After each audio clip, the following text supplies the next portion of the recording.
Bismillahirrahmanirrahim. Assalamualaikum warahmatullahi wabarakatuh.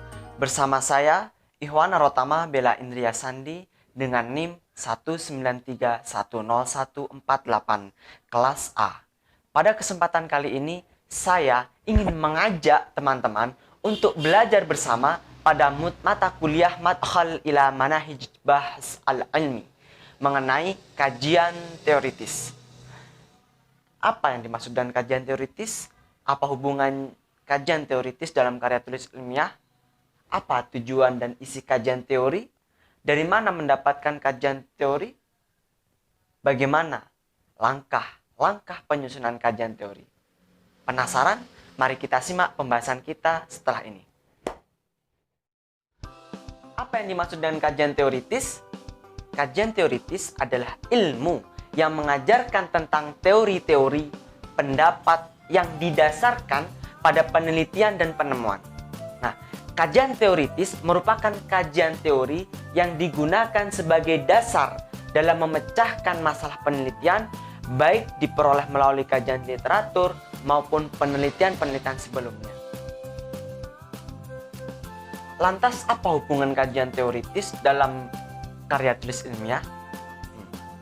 Kajian teoritis adalah sekumpulan teori-teori yang akan digunakan dalam mendukung proses penelitian kita sebagai mahasiswa, sehingga karya tulis yang kita buat bukan hanya sekedar hasil karangan saja, tetapi hasil karya ilmiah yang dapat dipertanggungjawabkan kebenarannya. Kajian teori dalam proses penelitian merupakan salah satu tahapan yang penting untuk diperhatikan oleh para peneliti. Para ahli memberikan banyak definisi mengenai teori dalam penelitian. Setelah masalah dirumuskan, maka langkah selanjutnya adalah mencari teori-teori, konsep-konsep, generalisasi yang dapat dijadikan landasan teoritis bagi penelitian yang akan dilakukan. Nah, landasan ini perlu ditegakkan agar penelitian itu memiliki dasar yang kokoh dan bukan sekedar perbuatan coba-coba. Apa tujuan dan isi kajian teori? Nah, teori dalam penelitian menjelaskan, meramalkan, dan mengendalikan fenomena-fenomena dan objek yang akan diteliti. Artinya, ketika seseorang akan menjelaskan tentang masalah, maka teori yang akan diambil harus menjelaskan tentang masalah, bukan yang lain.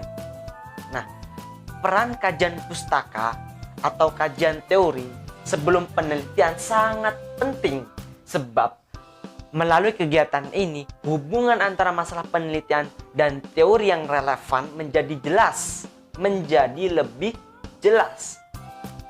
Adapun kajian pustaka yang dilakukan sebelum penelitian memiliki tujuan-tujuan berikut. Yang pertama, mencari informasi yang relevan dengan masalah yang akan diteliti. Yang kedua, memperdalam pengetahuan peneliti mengenai hal-hal yang menyangkut masalah dan bidang yang sedang diteliti maupun mengenai berbagai metode penelitian, termasuk rancangan penelitian, pengembangan instrumen, penarikan sampel maupun teknik analisis data. Yang ketiga, mengkaji teori-teori yang relevan dengan masalah yang akan diteliti sebagai landasan dan acuan teoritis yang tepat. Yang keempat, mengkaji hasil-hasil penelitian terdahulu yang ada kaitannya dengan penelitian yang akan dilaksanakan, sehingga dapat diketahui apa saja yang sudah diteliti, apa saja temuan-temuannya, dan bagian-bagian mana yang belum diteliti. Kemudian, yang nomor 5, mendapat informasi mengenai aspek-aspek mana dari topik yang sama yang sudah pernah diteliti agar dapat dihindari duplikasi atau plagiasi. Kemudian yang keenam, mengumpulkan informasi yang lebih khusus tentang variabel-variabel yang sedang diteliti.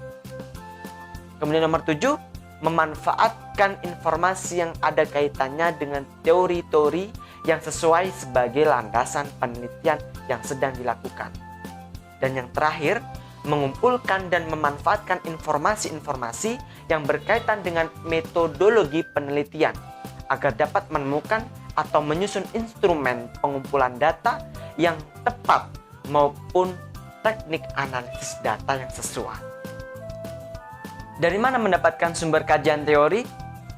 Nah, kajian teori dirujuk dari sumber primer, sumber sekunder, dan sumber tersier. Apa itu? Sumber primer berasal dari karangan asli yang ditulis oleh orang yang mengalami, mengamati, atau mengerjakan sendiri. Contohnya, tesis, disertasi, laporan penelitian, dan hasil wawancara. Adapun sumber pustaka sekunder adalah tulisan-tulisan yang berupa laporan penelitian orang lain, tinjauan, ringkasan, kritik, dan tulisan-tulisan mengenai hal-hal tidak langsung disaksikan atau dialami sendiri oleh penulis. Seperti ensiklopedia, kamus, buku pegangan, laporan indeks, textbook, dan abstrak. Sedangkan sumber tersier dapat digunakan sebagai informasi awal untuk penelusuran lebih lanjut. Sumber tersier ini berupa indeks, abstrak, dan biografi. Bagaimana langkah-langkah penyusunan kajian teori? Yang pertama, tetapkan nama variabel yang diteliti dan jumlah variabelnya. Yang kedua, cari sumber-sumber bacaan sebanyak-banyaknya dan yang relevan dengan setiap variabel yang diteliti. Yang ketiga, lihat daftar isi setiap buku dan pilih topik yang relevan dengan setiap variabel yang akan diteliti. Untuk referensi yang berbentuk laporan penelitian, lihat judul penelitian, permasalahan, teori yang digunakan, tempat penelitian, sampel, sumber data, teknik pengumpulan data, analisis, kesimpulan, dan saran yang diberikan. Dan nomor 4, cari definisi setiap variabel yang akan diteliti pada setiap sumber bacaan.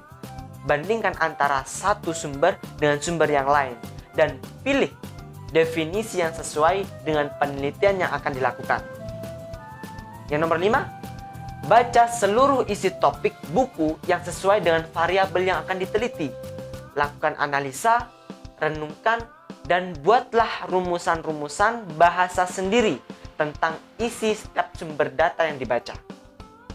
Dan yang terakhir, deskripsikan teori-teori yang telah dibaca dari berbagai sumber-sumber ke dalam bentuk tulisan dengan bahasa sendiri. Baik, itu adalah sekilas dari penjelasan mengenai kajian teori. Semoga bermanfaat. Apabila ada yang ditanyakan, silahkan kita diskusikan bersama-sama. Terima kasih.